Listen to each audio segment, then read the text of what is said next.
reality, captured in user-friendly symbols and processed for understanding.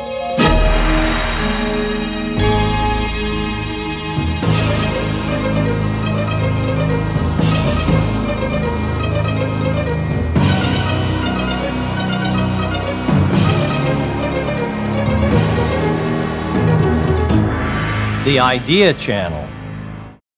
Dr. Friedman will speak this morning on free trade, producer versus consumer. Dr. Friedman.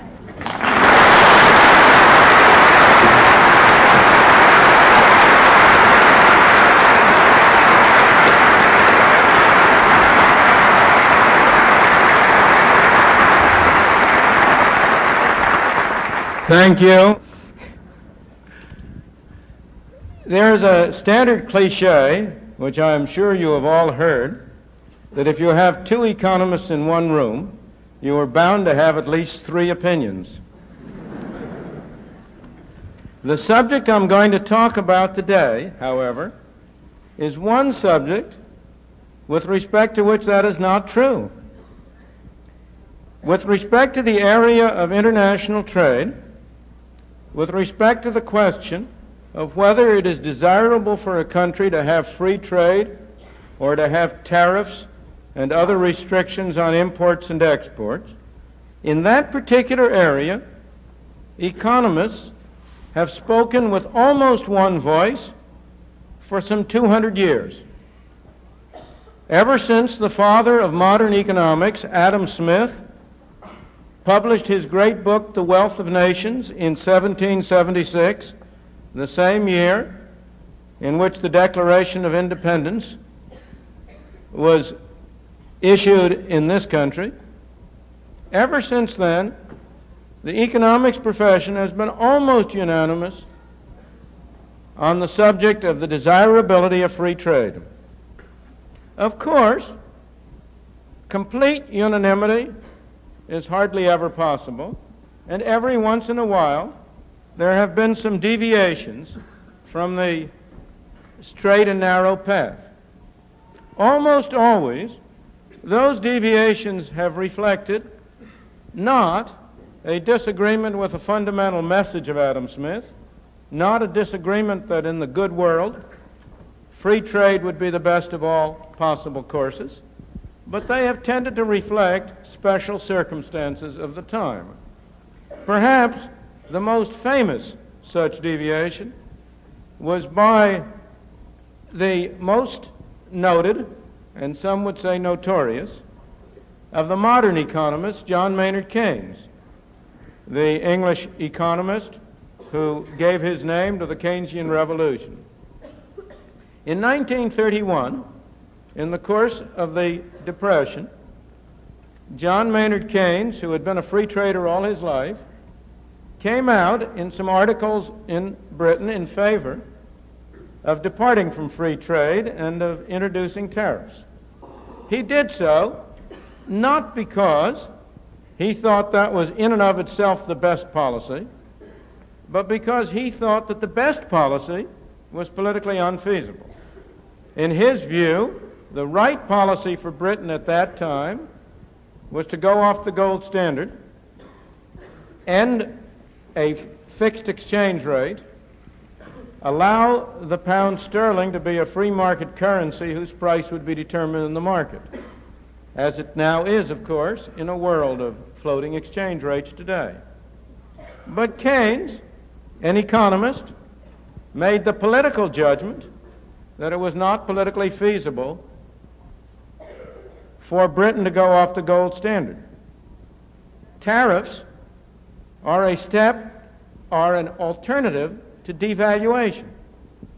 After all, it comes roughly to the same thing if on the one hand, the price of the pound sterling was changed from the $4.80 some, which then was the price, to, let's say, $4. That would make British goods cheaper to foreigners. It would make foreign goods more expensive to Britons, and in that way it would redress the problem of the balance of payments they were facing. That's one way to do it, and the best way. But he thought that was politically unfeasible, and it comes to the same thing to introduce a tariff on imports and a subsidy to exports. That's an indirect and concealed form of devaluation. And so Keynes came out for that concealed form. His political judgment was, like that of many economists, flawed, and about 3 weeks after he came out for a tariff on these grounds, Britain went off the gold standard. I may say that this is not an isolated story. Time and again, economists, in my opinion, have erred when they have proposed second-best solutions in the area where they are experts, namely economics, because of predictions they make about political feasibility in an area where they are not experts. At any rate, Keynes had a very flexible mind, and 1 week after Britain went off the gold standard, he retracted his support for tariffs. He published an article saying, now that we've gone off the gold standard, there is no longer any point to tariffs. I return to my free trade principles. But later, when he reprinted that retraction in a book of essays, he appended a footnote, which is a very revealing footnote because it shows how much damage can be done by the tendency for people to preach the second-best solutions. And he said in his footnote, and I quote, "Not all my free trade friends proved to be as prejudiced as I had thought. For after a tariff was no longer necessary, many of them were found voting for it." In other words, it's often easier to turn people in the wrong direction than it is to reverse that and get them back on the right line. Now, it's often argued that the reason we have bad economic policy is because the experts disagree.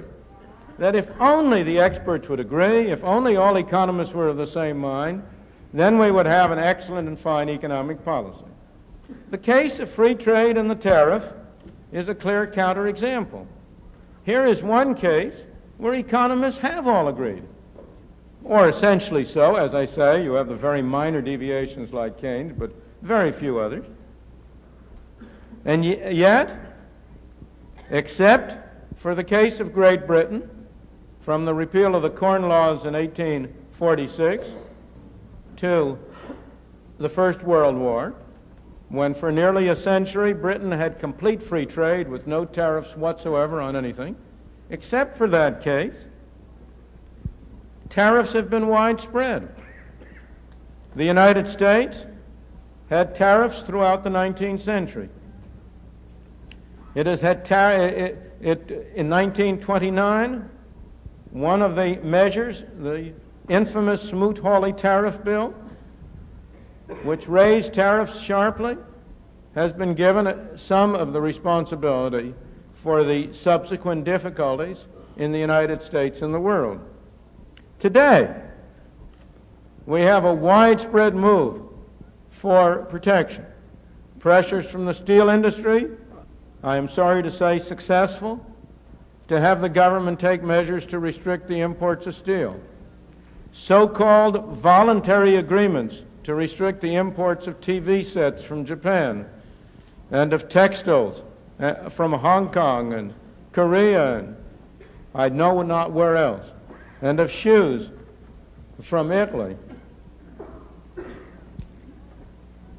We have a growing pressure for quotas on imports of oil and of other products. We have widespread concern that somehow or other a weakening dollar, the decline in the price of the dollar in terms of the mark or in terms of the Swiss franc or the yen, that a weakening dollar in that respect requires the government to impose restrictions on imports or to subsidize exports.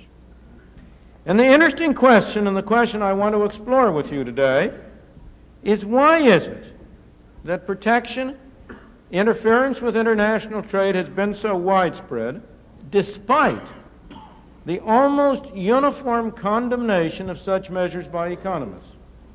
Why is it that you have the professional agreement on the one side and observed practice on the other, which departs so sharply from that agreement. The political reason is fairly straightforward. The political reason is that the interests that press for protection are concentrated. The people who are harmed by protection are spread and diffused. Indeed, the very language shows the political pressure. We call a tariff a protective measure. It does protect. It protects the consumer very well against one thing.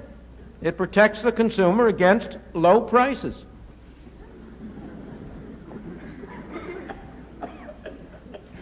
And yet we call it protection. Each of us tends to produce a single product. We tend to buy 1,001 products.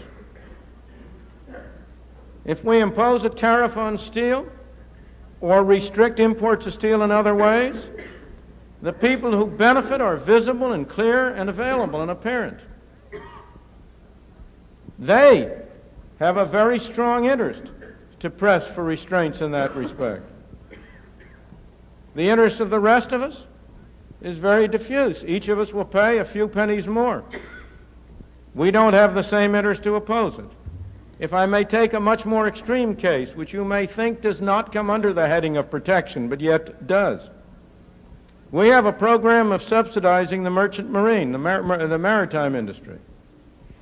That is really protection, because what we're doing is taking measures to prevent the use of foreign ships, that is, of importing the services of transporting goods.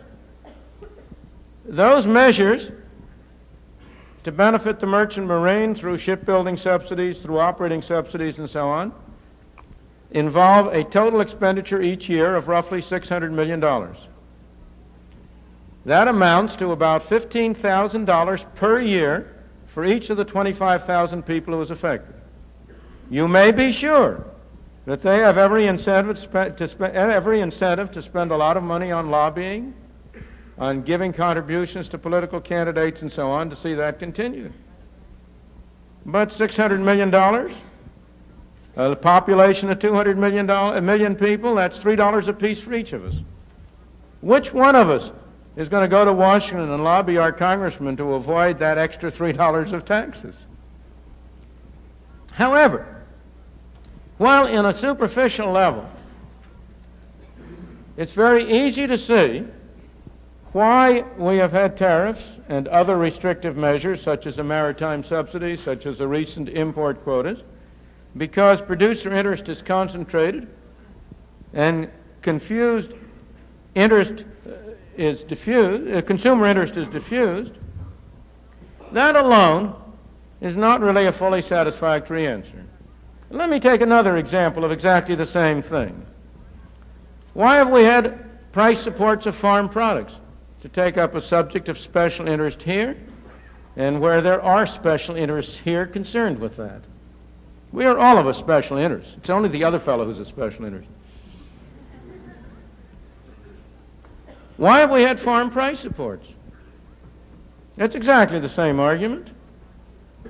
The farm price supports are again a measure that you will find it hard, very, very hard to find any economist except a small number of agricultural economists and schools in the farm belt. You will find it very hard to find any economists who will support farm price supports. They are another case in which the consumer is simply being protected against low prices. Why do we have them? Because the agricultural interest has been concentrated and the consumer interest diffused and widespread. Because you have a relatively small group of people who regard themselves as having much at stake, and therefore they are able to be more effective politically than the diffused consumer interest. We often think that this is a country in which we have majority rule. That's true. It is a democracy. We do elect people to Congress. We do have majority rule. But it's a very special kind of majority. It's a majority that is formed by a coalition of minorities. If you want to get elected to Congress, the way to do it is to find 3% of the people who will say to you, if you vote for this, we'll vote for you, whatever else you do. And then you find another 3% and another 3%, and you build up a 51% majority consisting of a coalition of special interests. And yet, that overstates the case. Because it's also true that special concentrated groups of that kind have never been able to get their way unless they could make a plausible case that it was in the general interest of the country as a whole to promote their special interests. The mercantile interests could not have gotten their way unless they had been able to persuade at least a large fraction of the public that there was a genuine national security reason for maintaining a merchant marine. The agricultural interest, the farm price support proponents, could never have gotten their way unless they had been able to establish a case that appeared plausible to a large fraction of the people that there was a national interest in preserving a family farm or in some other aspect of agriculture. So the question, in some ways, if we go below this superficial level to a deeper level, the question is, why is it that the economists have not been able to persuade the public of the virtues of a free trade policy? After all, the argument for free trade is basically a very, very simple argument. Let me give you the argument which Adam Smith made 200 years ago. It's as persuasive now as it was then. And I quote, "In every country, it always is and must be in the interest of the great body of the people to buy whatever they want of those who sell it cheapest." The proposition is so very manifest that it seems ridiculous to take any pains to prove it. Nor could it ever have been called in question had not the interested sophistry of merchants and manufacturers confounded the common sense of mankind. Their interest is, in this respect, directly opposite to that of the great body of the people. That was the argument as he put it 200 years ago, and there is very little that needs to be added to it. The basic reason, I believe, why economists have not been able to persuade the public is the one I have already alluded to. It's suggested by the title of a famous essay which was written many years ago by a great economist, Wesley Mitchell. The title of his essay was "The Backward Art of Spending Money." And he asked, why is it that we are all of us so sophisticated about the activities in which we earn our living and tend to be so unsophisticated and backwards in the ways in which we spend our money? And his answer was the one I have already mentioned, that each of us tends to be involved in only generally in one kind of productive activity. We spend our working life 40 hours a week or 60 hours a week, whatever it may be, as a worker producing a product, as a merchant distributing a good, as a professor, well, 40 hours a week teaching is a little long, but we're supposed to be putting in some time like that in related ancillary activities, and most of us do. On the other hand, we each of us buy 1,001 things. And it's perfectly understandable, therefore, that we devote far more attention and far more interest to the way we get our income than to the measures that affect how we spend it.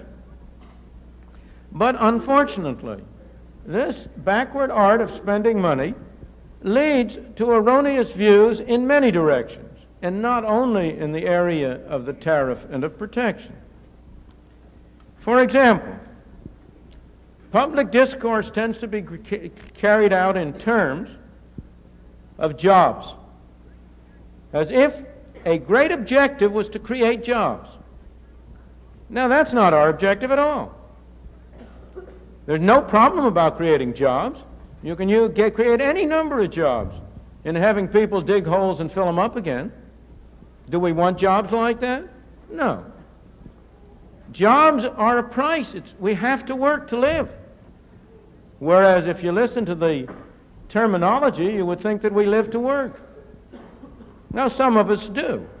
There are workaholics as there are alcoholics, and some of us do live to work. But in the main, what we want are not jobs. We want productive jobs.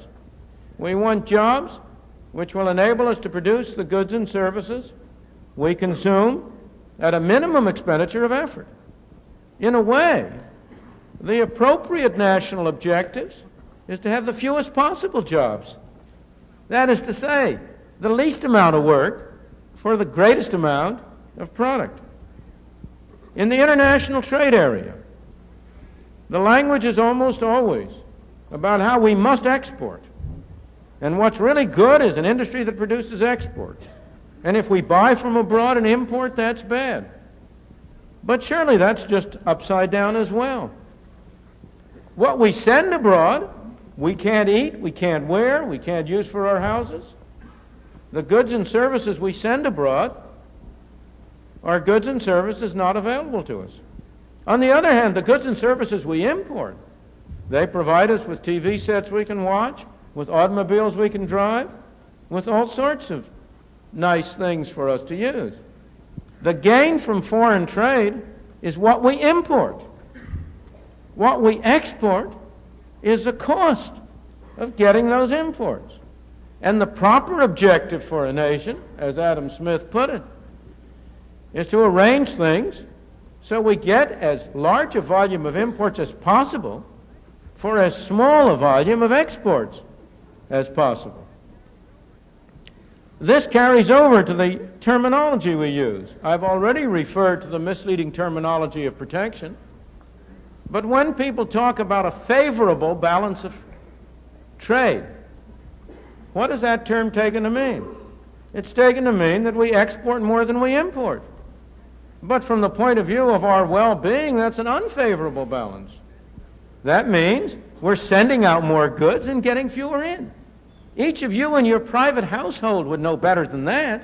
You don't regard it as a favorable balance when you have to send out more goods to get less coming in. It's favorable when you can get more by sending out less.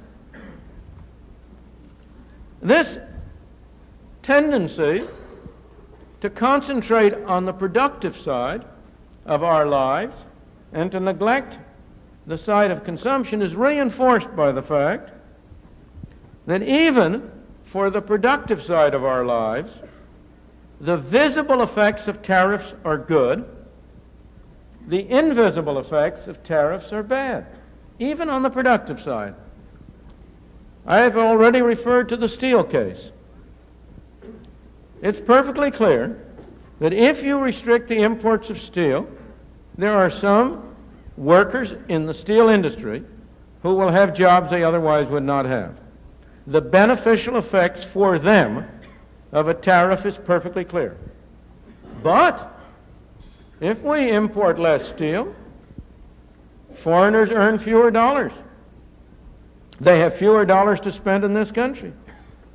There are people around the country who will not have jobs, not have productive jobs, because exports do not develop. Here, I should not have to spell this out in great detail here in Kansas. This is a great agricultural state. Agriculture is one of our main, agricultural products are one of our main exports. The harmful effects of steel imports are to reduce jobs in agriculture. But that's invisible. The people who might have been producing goods to sell abroad don't know they might have had that job. So, out of sight, out of mind. And as a result, on both the side of consumption and the side of producers, you have the concentrated special interest versus the diffuse general interest. But then you will say to me, what's wrong with all these fine arguments I hear?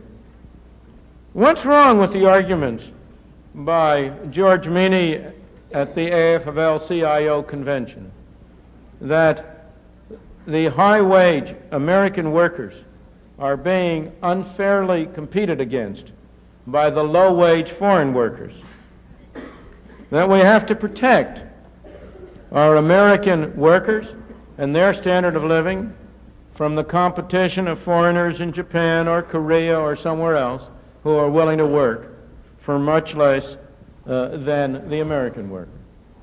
What's wrong with that argument? Well, in the first place,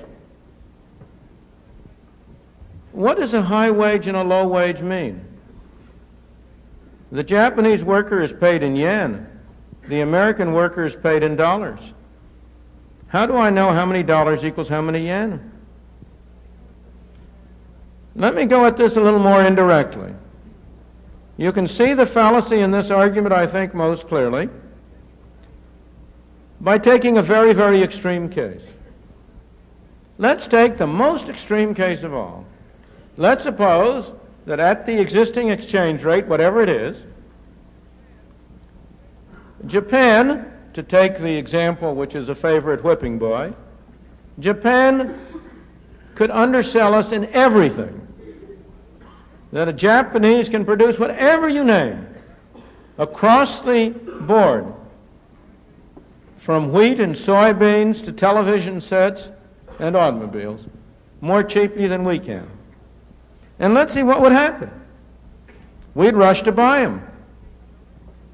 The Japanese sellers would be paid for them in dollars. What would they do with the dollars? Nothing for them to buy in the United States, because by assumption everything's cheaper in Japan. What then would they do with the dollars?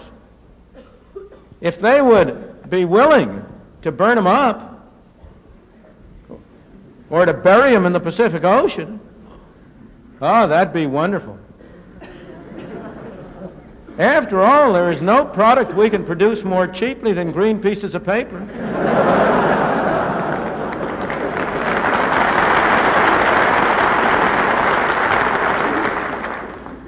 But of course, the Japanese are not going to do that.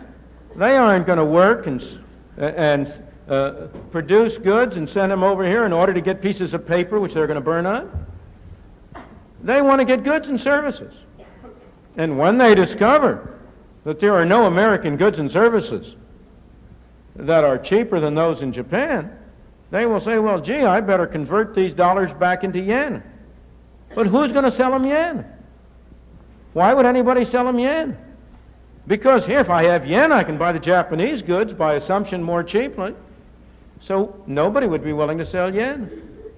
Well, let's suppose to begin with, the price, the rate of exchange between the dollar and the yen was, as it was for a long time, 360 yen to the dollar, or $1 would buy 360 yen. Well, then these people who had all these dollars that were useless to them would say, gee, if you'll sell me some yen, I'll give you $1 for 300 yen. No, says the owner of the yen. Even at 300 yen to the dollar, American goods are too expensive. They're not worth it. Okay, I'll give you $1 for 200 yen. And you can see what would happen. The price of the yen would be bid up until what? Well, the fewer yen you get for $1, the more expensive Japanese goods are to Americans. The more dollars you get for a yen, the cheaper American goods are to Japanese. And so the effect of this would have to be that the yen would rise in price until it was no longer true that all U.S. goods were more expensive than all Japanese goods.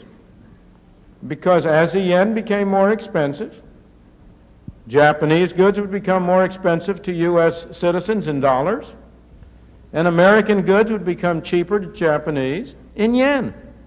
And that would continue until roughly, on the average, the amount of goods the dollar value of the goods that the Japanese would buy in the United States would be roughly equal to the dollar value of the goods that the U.S. would sell. And at that point, the price of the yen in terms of the dollar would be at an appropriate level. Now, I've simplified the story because over and above these bilateral transactions between the United States and Japan, of course, these flows of trade will take roundabout directions. The Japanese will spend some of their dollars in Brazil, and the Brazilians, in turn, will spend their dollars in the U.S., and the dollars may flow in very roundabout circuits. But the principle is the same. People want dollars, not in order to have pieces of paper, but in order to have U.S. or other goods. And again, the actual situation is complicated by the fact that in addition to the flows of goods and services, there are also capital flows, also investments abroad. The United States, throughout the 19th century, throughout the period when we were building up and getting to be the economically most developed country in the world, the United States had a balance of payments deficit, trade deficit every single year, almost. Why? Because the U.S. was a country in which foreigners wanted to invest capital. The British were producing goods and sending them over to us in return for pieces of paper. Not those green pieces of paper, but different pieces of paper, bonds, promising to pay back a sum of money at a later time plus interest on it. And the British regarded that as a good investment, and they regarded it, therefore, as worth their while to send us goods in order to get those pieces of paper. And there was nothing wrong with that. On the contrary, we benefited by having foreign investment here that enabled us to develop more rapidly, and the British benefited by getting a higher yield on their savings than they could have gotten any other way. In the 20th century, that was reversed. We had what this was called a favorable balance of trade because the U.S. citizens were finding that they could get a higher return for their money by investing abroad than they could at home. And as a result, we were sending goods abroad in return for those pieces of paper. Again, in the post-World War II world, under American foreign aid and Marshall Plan programs, we were making gifts abroad. We were sending goods and services abroad as an expression of our belief that that was a contribution to a peaceful world. So the situation is more complicated. But the fundamental point is the same. So long as you have a free exchange rate, which is free to determine in the market the price of the dollar in terms of the yen, there is no balance of payments problem. There is no sense in which American industry is in danger of being undercut by foreign industries and destroyed. Let me put the matter to you a little differently. Suppose on the average, an American worker is roughly twice as productive as the average Japanese worker. That's roughly what the situation is. On the average, the American worker takes home from his work, as pay for his activities, a sum of money which will buy about twice as large a basket of goods as his Japanese counterpart can buy. If that's the case, we cannot afford, well, that's a little exaggeration, we should not use any American worker in an activity in which he's less than twice as efficient. This is what was dubbed 150 years ago in the jargon of economics the principle of comparative advantage. We may be more efficient in everything than the Japanese.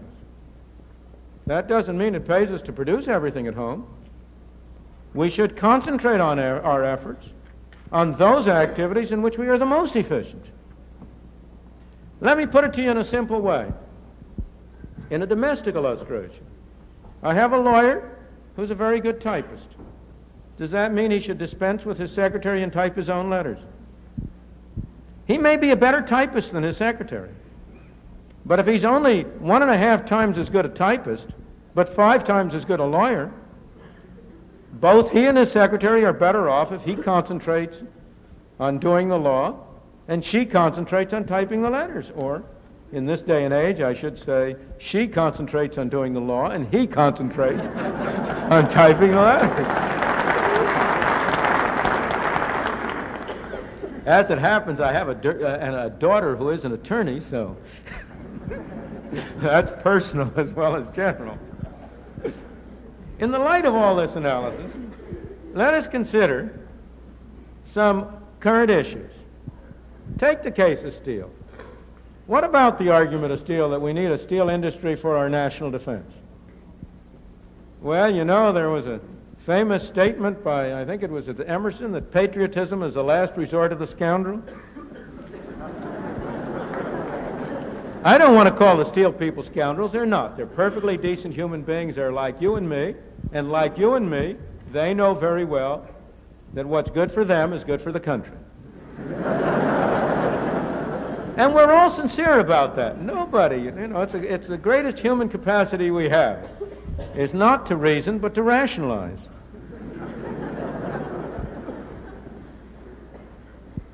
But what of the validity of that argument? Well, there are 2 things to be said about it. Have complete free trade in steel. There is not the slightest chance in the world that the U.S. steel industry would disappear. The advantages of being close to sources of supply, to sources of fuel, to market, would certainly guarantee that we would have a very large steel industry. It might be that foreign imports would amount to 15, 20, 30% of the total. But so far as our national defense needs are concerned, insofar as we cannot satisfy them by importing steel from abroad, we would always have a domestic steel industry. But second, ask a steel man whether before he builds a factory, he gets estimates of the cost of building it. He'll look at you as if you're mad and say, of course I get estimates. And I will say to him, well, now tell me, do you get estimates of building it just one way? Oh, no. We get estimates of building it in a variety of alternative ways and then pick the best. And my standard answer to the steel man who gives a national defense argument is to say that when the steel industry presents to this country cost estimates of alternative ways of providing for our national security, I will believe that your argument is sincere and not simply an excuse for self-interest. Because there are many ways. If the problem is of steel, you can stockpile steel. It's the easiest thing in the world to stockpile. Some of it may rust, but that's not a very serious problem. Aside from stockpiling it, you can maintain some steel plants in mothballs, the way we maintain ships in mothballs, and so on. There are lots of alternatives. Have you ever seen a cost estimate by the steel industry of how much it would cost to protect our national security one way or the other? The same thing has been true over the years of the continuous argument by the oil interests that we ought to have. At one point it was an oil import quota, percentage depletion, all sorts of other things on national security lines. I believe it is an excuse and not a reason. What about this argument of unfair competition? What about the argument that the Japanese dumped their goods below cost? Well, as a consumer, all I can say is, the more dumping, the better.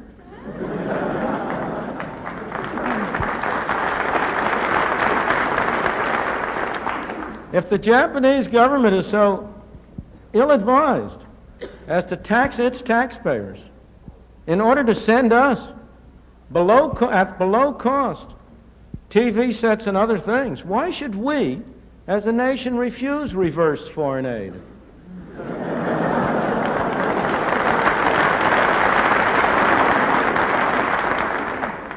What about the price, this problem of the price of the U.S. dollar, the weakening of the dollar abroad? It is an artificial problem to which we should pay no attention. The market will set a price, let it. So far as we as a nation are concerned, the important thing is to get our internal house in order. If we followed policies at home which would eliminate inflation and provide the basis for a sound and healthy economic growth, the price of the dollar in foreign exchange markets would take care of itself. And if we follow policies, as we have been, of steadily rising inflation, or unsteadily rising inflation, I should say, ups and downs, well then of course the dollar is going to become worth less at home, and it will be worth less abroad than it otherwise would be. It is not a problem. I come again to the problem of foreign policy here, agricultural policy. That is an area which has been very intimately related to foreign trade. You'll remember some years back when there was a great scandal about the extent to which the American taxpayer subsidized the Soviet Union by selling agricultural products at a price below the domestic price. But take the problem of foreign policy. I have already expressed the view that there is no national interest whatsoever in farm price supports or in government attempts to manipulate the price of farm products any more than there is in government attempts to manipulate the price of steel or of any other product. But it's much more fundamental than that. Agriculture is one of our major export industries. It is an area in which we have been incredibly efficient, in which we can produce goods and outcompete almost everybody in the rest of the world. There is nothing that would be in the greater self-interest of the agricultural producer than for the U.S. to have complete free trade. That would generate a greater supply of dollars abroad to produce a better market for U.S. products. I submit to you that the movement toward having farm price supports is a very short-sighted movement. What will be its results? It can only have the effect of either destroying export markets or requiring the government once again to subsidize exports. If we have a high artificial price at home, which is above the world price, nobody in the world is going to buy American products unless somebody or other sells it to them at the world price. And hence, a system of artificially high domestic agricultural prices necessarily requires a system of government subsidies for the export of wheat abroad. I submit to you that that's not in the interest of the American consumer, it's not in the interest of the American taxpayer, and in the longer run it is not in the interest of the American farmer. What do we do from here? What's the answer? Suppose we could be as successful as the British were in the 1820s and 30s and get a national crusade going to move toward free trade. What should we do?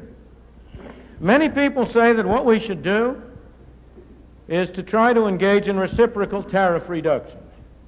That true enough, they will say, our tariffs hurt us. But look at what those foreign countries are doing. Japan has tariffs on imports. How can we compete without tariffs while they restrict trade with tariffs? The answer to that is very straightforward. The Japanese, by imposing tariffs and other restraints on their international trade, hurt themselves. But they hurt us, and they hurt us too, no doubt. They diminish the efficiency of the International Division of Labor. They hurt us and themselves. But if we impose tariffs in return, we only hurt them and ourselves still further. It's hard for me to see any justification in harming ourselves in order to harm somebody else. That's not a very sensible policy. Moreover, it doesn't work. We have been trying for many years to engage in reciprocal tariff reductions. Every now and then one comes through. But on the whole, it has been a very unsuccessful policy. Now, I believe that we should, the right policy for us, I'm not saying we'll do it, but the right policy for us would be to act like the great nation we are. To say we are not going to determine what we do on the basis of what Hong Kong and Korea and Japan do. We are a great nation, and we are unilaterally and on our own going to move to remove every barrier to international trade. We're not going to do it overnight. People have made plans on the basis of existing tariffs. Let's take a 5-year period or a 10-year period. That's less important. But let's each year reduce by 1/5 every tariff barrier, eliminate every subsidy to exports by 1/5, and over a 5-year period get to a period in which we have no tariffs and no subsidies to exports. We should do that, and we should also completely stay out of the market of foreign exchange. Your government, on your behalf, has been speculating in the foreign exchange markets for the last 7 years and has cost you, up until last year, and not counting the speculation of this year, $550 million of losses on those transactions. Money down the drain. Let's stop that. What is the chance that we shall follow these measures? Well, candidly, I think the chance is 0. And yet, hope springs eternal. If we know the ultimate direction we want to go in, then that will improve the chances that the separate steps we take will move in that direction rather than away from it. Moreover, I go back to my mentor, Adam Smith.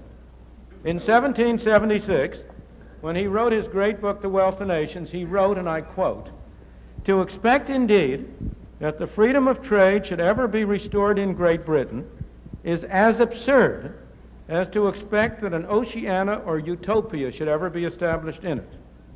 Not only the prejudices of the public, but what is even more unconquerable, the private interests of many individuals irresistibly oppose it." He wrote that in 1776. 70 years later, Britain had complete free trade. What he had said was impossible and absurd had been accomplished. One of the few places in which he was wrong. That move toward complete free trade ushered in the great period of Britain's prosperity and glory.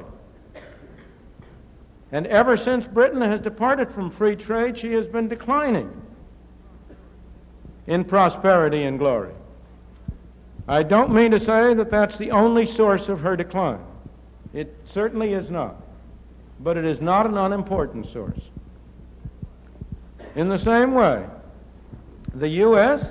has been a great nation, and we have prospered despite the tariffs and despite the restrictions on trade. But we could set a great example to the world and benefit the world as a whole, contribute not only to prosperity but to peace around the world by moving in the direction of free trade.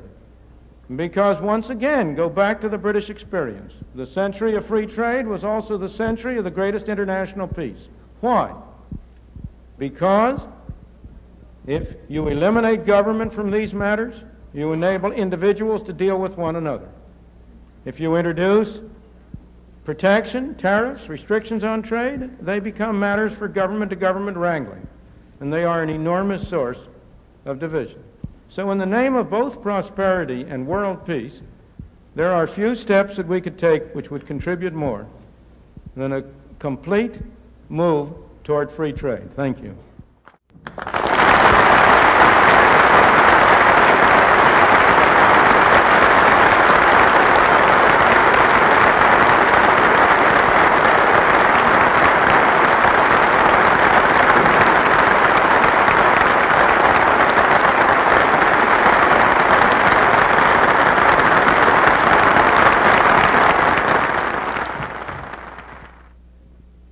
Yes, sir. My question is about oil from the North Slope of Alaska. Yes, sir. Why don't we sell it to Japan, and what would be the implications of doing that? There is the only reason we don't sell it for Japan is the same reason why we have had tariffs and protection and foreign price supports. Because of the nationalistic, protectionist interest. From an economic point of view, there is no doubt whatsoever that it is absolutely absurd for oil from the North Slope to be shipped down to California, to be sent over by expensive land transportation to the Middle West, and at the same time for Japan to be importing oil from the Middle East. If you allowed the markets to work, there would be no problem. There's no question that oil from the North Slope would go to Japan. But this is another case in which what is sensible is being prevented by erroneous governmental policy. Governmental policy has nowhere, in my opinion, in recent years done more harm than in the area of energy, in which we have been saying it's unpatriotic to produce oil, and if you produce oil, you're going to get hit with a heavy tax. It's patriotic to import oil, and we're going to subsidize the import of oil from abroad. It's absolutely absurd. You know, the U.S. government has a unique capacity for getting things upside down. In the days of Mr. Eisenhower, he was our greatest post-war president, so in my opinion, even though he did come from Kansas. So I'm not, but it's still a very fascinating fact that the oil interests in this country and the people in this country were concerned about the competition from cheap foreign oil. So they induced President Eisenhower to impose an import quota on the production of cheap foreign oil. So when foreign oil was cheap, we insisted that we use scarce, domestic, expensive oil and not use cheap foreign oil. Now, in the past 3 years, the situation has been reversed. Foreign oil is expensive and difficult, and U.S. oil is cheaper and more readily available. So what do? In our great wisdom, we restrict the production of domestic oil, and we subsidize the import of foreign oil. How silly can you be? Yes, sir. We read about the dollar being weak on the dollar exchange. How did it become politically feasible to unpeg the dollar, and what are the advantages and disadvantages of an unpegged foreign currency versus a pegged foreign currency? It became politically feasible. Let me put that in a different way. The one thing that makes anything politically feasible, is a real crisis in which you have to do something. Where all of us stick in the muds. None of us likes to change our ways unless he has to. Why did Britain's going off the gold standard in 1931 become politically feasible? Because there was nothing else you could do. It was in a desperate state and it no longer could hold it. Why did the unpegging of the dollar in 1971 become politically feasible? Because there was nothing else you could do about it. Because there was a world crisis and you had to do something. And what you had to do, the only alternative, would have been either far-reaching exchange control over every aspect of international transactions, which wouldn't have worked for very long either, because human beings are too ingenious in finding ways around such controls, thank goodness. And so you either had to do that or you had to unpeg the dollar. That's what made it politically feasible. Why was it desirable to do so? For reasons I think that have already become clear in what I said. Because the most efficient way to make sure that flows of trade between different countries are appropriate is to have a free market exchange rate for currencies. The case for unpegging the dollar is identical with the case for not having wage and price controls at home.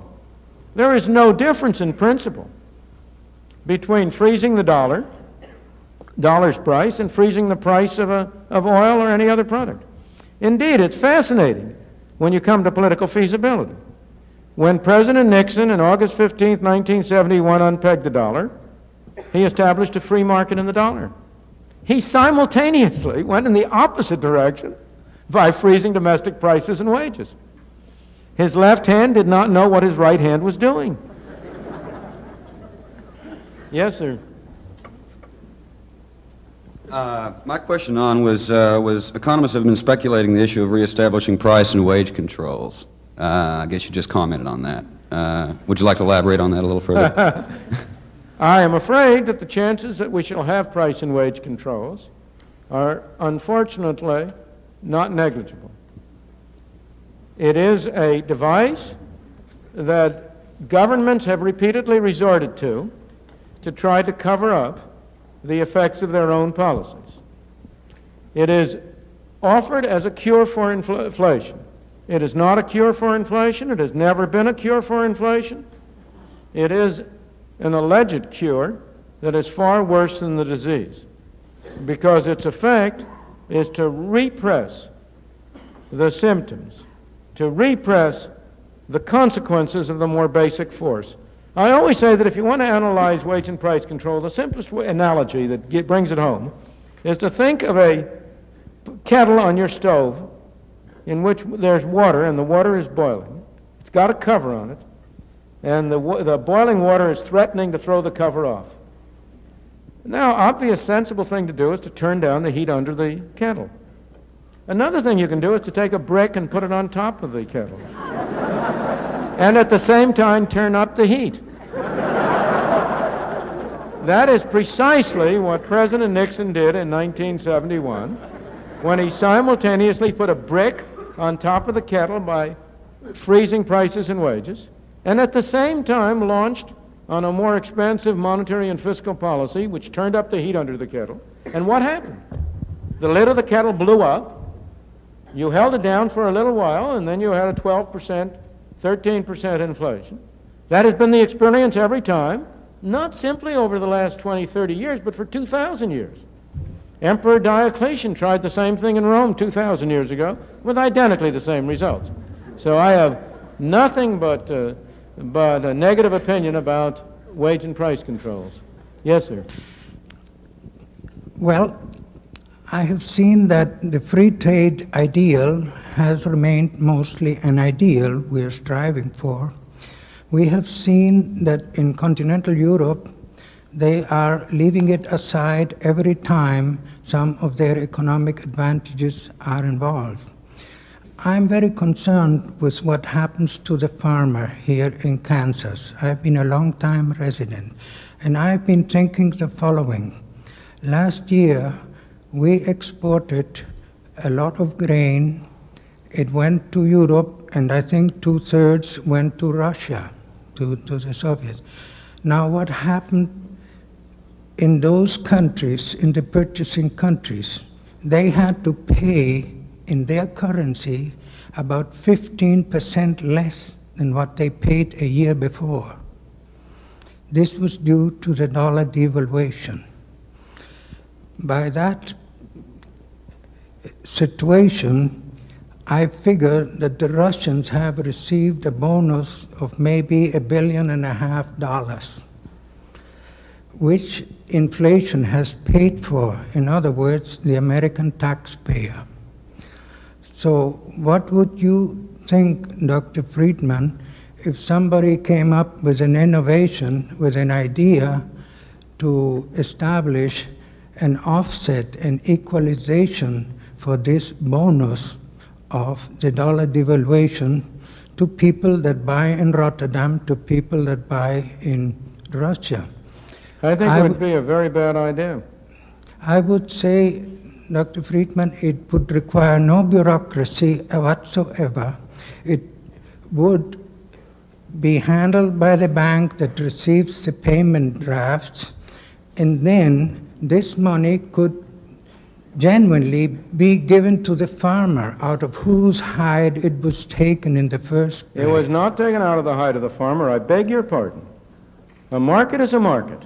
You know, I did not hear any complaints from farmers at the time that farm prices were abnormally high. Did you? What is this? Are we going to have a game of heads I win, tails you lose? Agriculture is an industry like every other industry. The farmer is an entrepreneur and a businessman. He is in a business which has a characteristic feature of having a fluctuating income. Obviously, in going into that business, he takes into account the fact that some years his income will be high and some years his income will be low.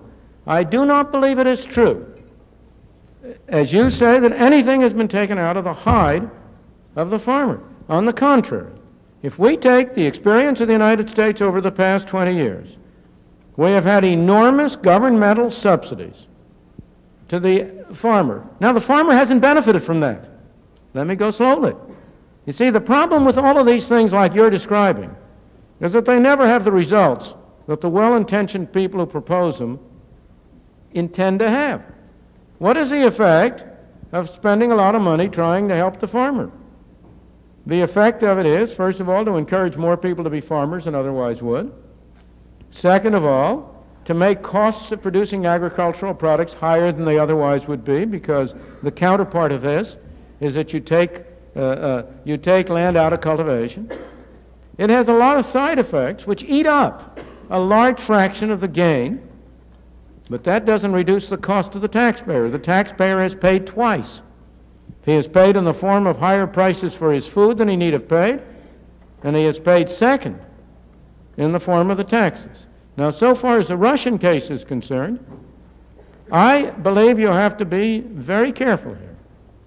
I think we should allow the Russians freely to buy all the agricultural products they want, provided they pay for it with their own money, out of their own pockets, and we don't subsidize them. The real problem with the Russian purchases is that in large part it has been subsidized by loans from Western countries. Insofar as those loans are made by private people, that's their business. They're risking their money. Insofar, however, as they have been government guaranteed, as they often have, I am opposed to that. I do not believe that we ought to guarantee loans to the Russians. But then I think we ought to say, okay, if the Russians want to buy wheat, fine. So far as the common market is concerned, they have engaged in agricultural protectionism on a large scale, as you say. They are making a mistake to doing that. They are already suffering by paying a higher price for their agricultural products than they need to. We ought to encourage them to reduce their barriers, of course, on trade. But I think, you know, how many times have you and I heard the story that here is a particular government reform which will not require a bureaucracy? I'm sorry, sir, there is no such animal. I stand corrected with pleasure. Thank you.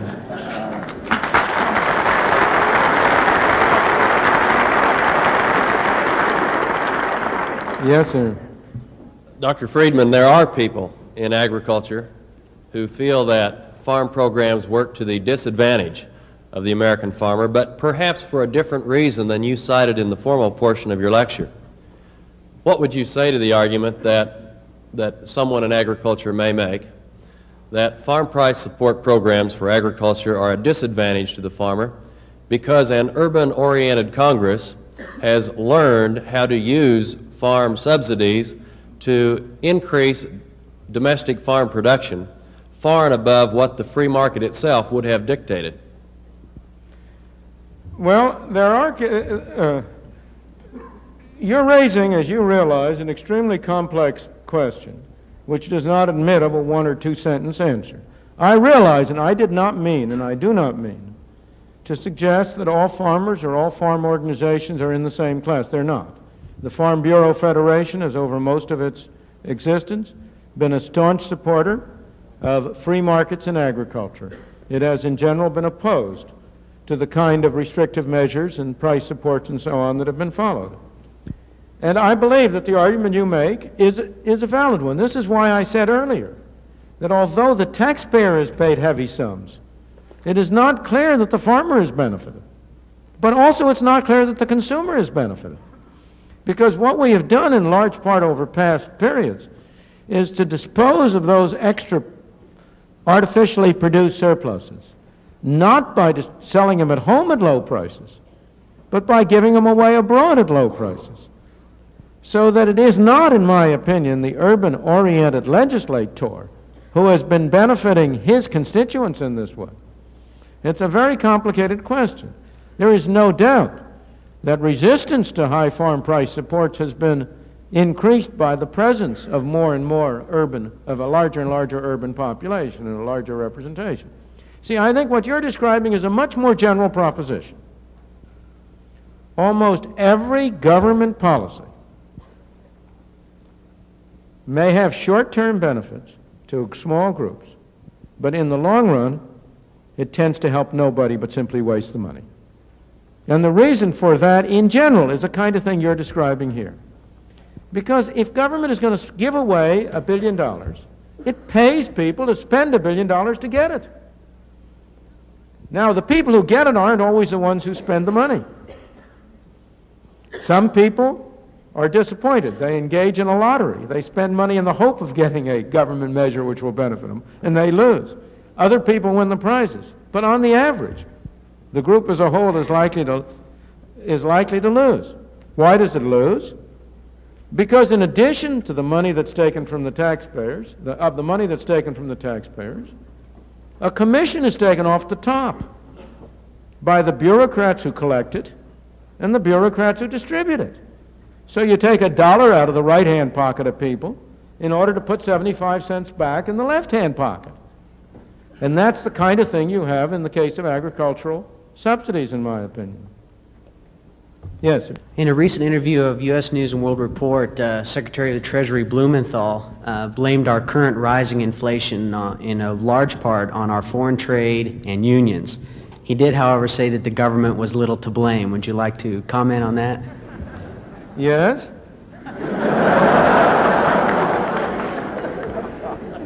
Unfortunately, it is one of the defects of our political system that we always put a Secretary of the Treasury and other high government officials into a position in which, when they make public statements, they are almost driven.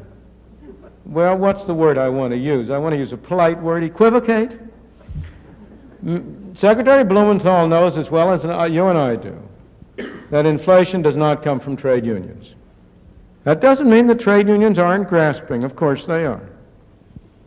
But they don't produce inflation for one simple reason. They do not own a printing press on which you can turn out green pieces of paper. The only such printing press is in Washington. I say printing press, of course, in the modern age we do it in a more sophisticated way. We use bookkeepers and accountants and computers. But it comes down to the same thing. Inflation is made in Washington because only Washington can create money. And any other attribution to other groups of inflation is wrong. Consumers don't produce it. Producers don't produce it. The trade unions don't produce it. Foreign sheiks don't produce it. Oil imports don't produce it. What produces it is too much government spending and too much government creation of money and nothing else. Yes, sir.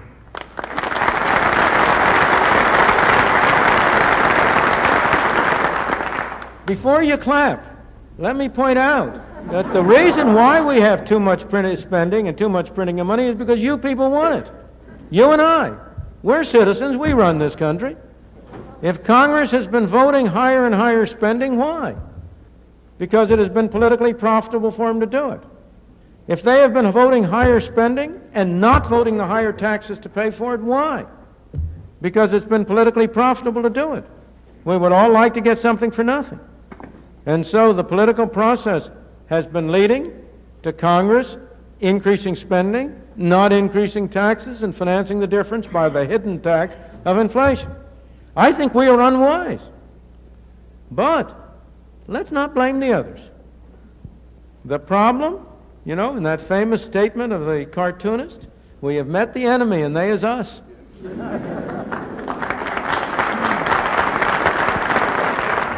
Yes, sir. If we lower our government's tariffs, what will happen to our unions? Which unions? Those unions that are in export industries will benefit. Those unions which are in industries which at the moment could be substituted for by imports would lose. There is no single statement that can be made about unions any more than there is about any other organization. What is true is that free trade, let's broaden your question, because we ought not to look only at unions. We have unions that are labor monopolies. We also have producer monopolies. We also have restrictions on free competition on the side of producers. There is no more effective way, in my opinion, of promoting competition than free trade. If you want to cut down monopoly power in this country, the way to do it is not to double the budget of the Department of Justice Antitrust Division and have more 20-year suits against IBM. The way to do it, the most effective single way to do it, would be to enact free trade so that competition worldwide would come to bear, and that would undermine monopoly powers all over of unions on the one hand and of industrial monopolies on the other. Yes, ma'am. From what I've read and have learned, I seem to feel more sympathy for your policies than some of, in your opinions, than the others. I wondered what books or writers besides Adam Smith, as you mentioned, influenced you more towards the positions you hold. What facts, what learnings and things? Well, that's a very interesting and a very difficult question to answer, because I really can't answer you in terms of a single book or a single one or two books. I was trained as an economist at the University of Chicago in an excellent department of economics, I think the greatest in the country, even before I was there.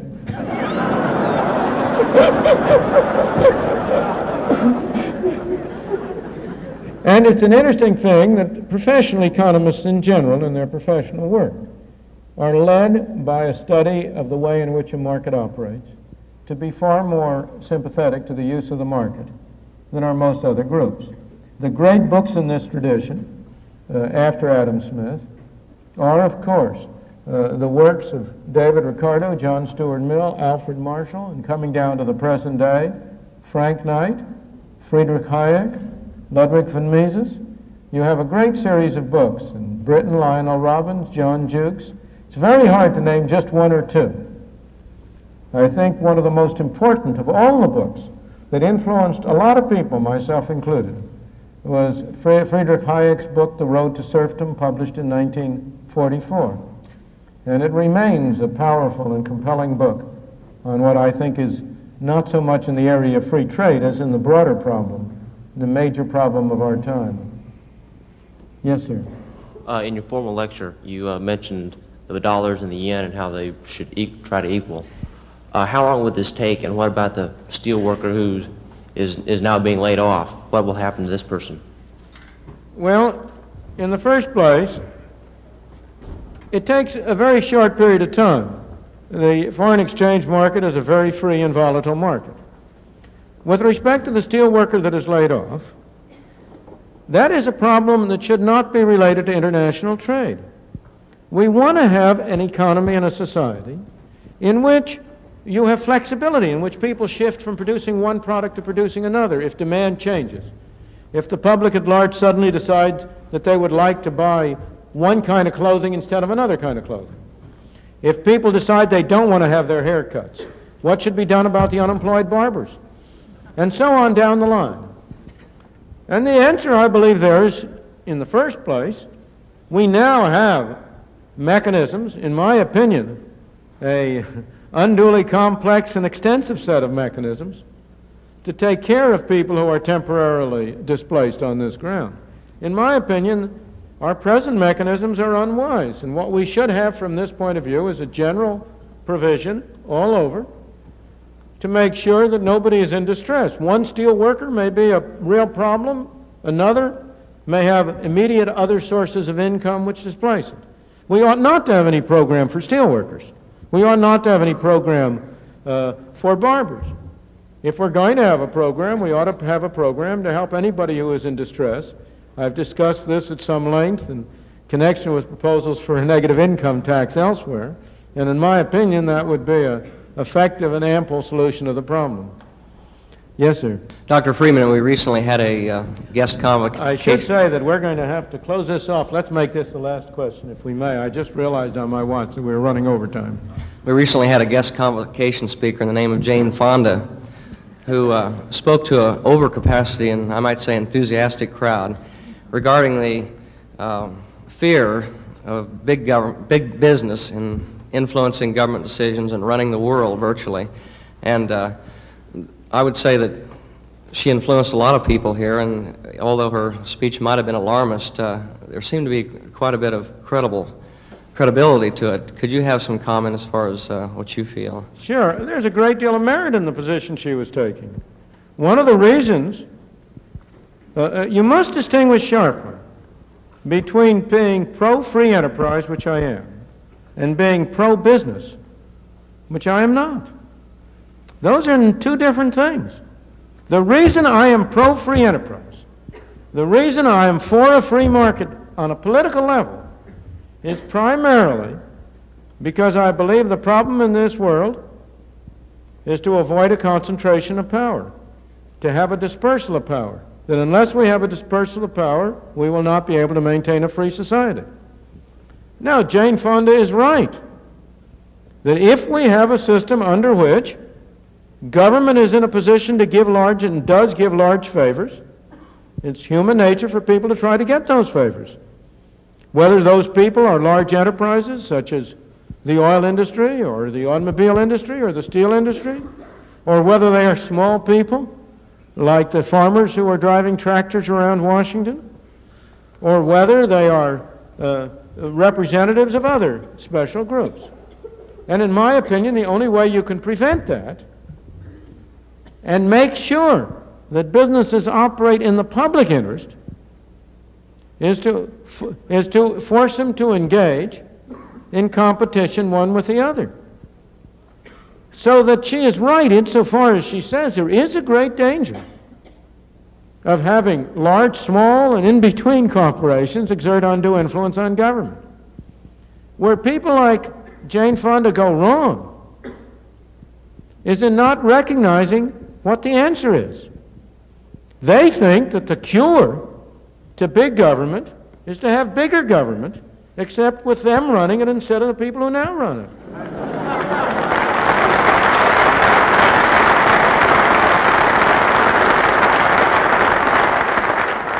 But in my opinion, the only effective cure is to reduce the scope of government, to get government out of the business.